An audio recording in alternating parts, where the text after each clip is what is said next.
So this is the entrance to our garden. I made these handrails myself. So this is where this vardo or gypsy wagon's going to go. You can see here where these old logs are. In fact, they're so old, and they were in a cellar, or a keller as they call it here, and they've become kind of petrified, so if that's the right word. They've gone like rocks. But they're really old. They were beams off a grinding mill. If you look at that stone over there, that grinding stone, they came with it. So this is the pool I was talking to you about. And this is where we'd put the wagon on here.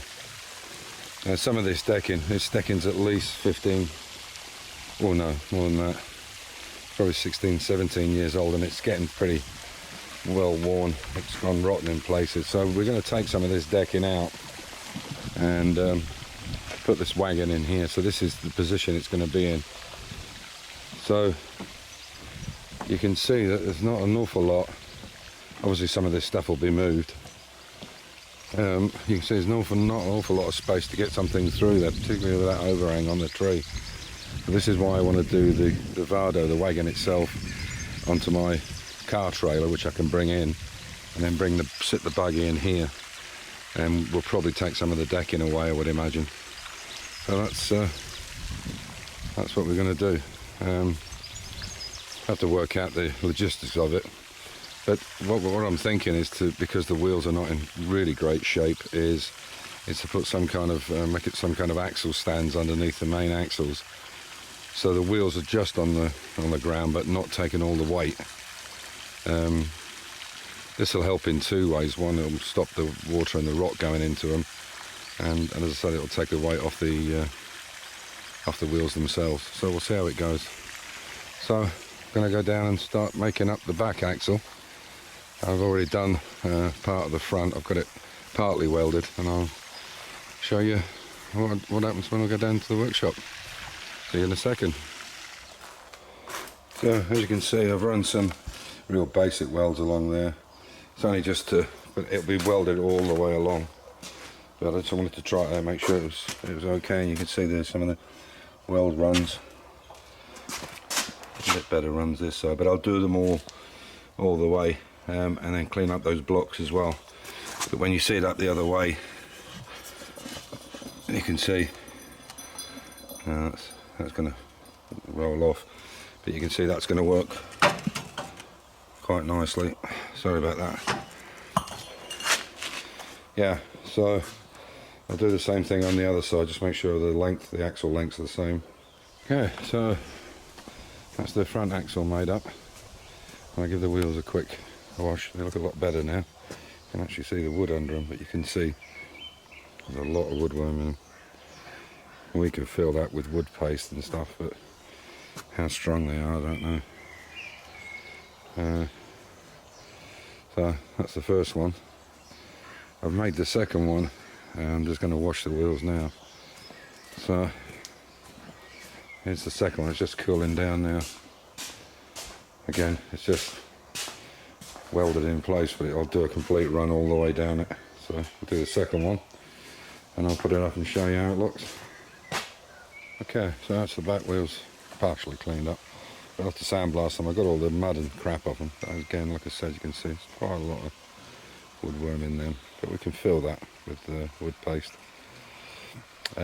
So they're almost touching the ground there, and here it's probably about a centimetre, half a centimetre difference. And what I'll do is I'll level them up and see the difference between the height of the centre of this shaft and the centre of this one, and then I'll know how high the uprights need to be for the main frame going over the top of the wheels. So I'm thinking 3 meters long, so we would do 4 box sections of 3 meters, and then 180 width.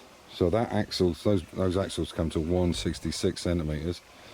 That's from outside to outside, not including the thread cover or the nut cover. But we want the wheels to be under the frame. So the frame will be 180 by 3 meters long, and then all I have to do is work out where the uprights need to go, and then box all these sections in here. Obviously there'll be a piece coming up here, well actually it'll be more in the middle, but all these ends will be boxed off as well, and all completely welded and painted and what have you. And then I'll do the uprights, and then the centre of this one, I'm thinking maybe, might sound a bit crazy, but I'm thinking, because there'll be no weight on it to turn it, I'm thinking maybe a couple of rotors, as they call them in America, but discs, brake discs, and have 2 of those.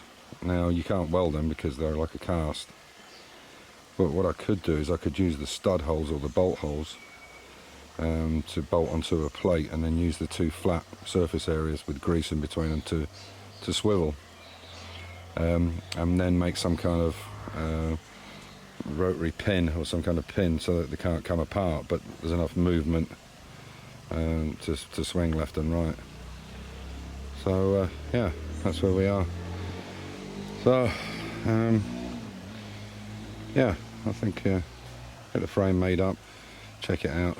So tomorrow I'll go down, take this trailer down, and get the 3 meter lengths and the 180s, and start making the box frame, and I'll do another video. So this will be part 2.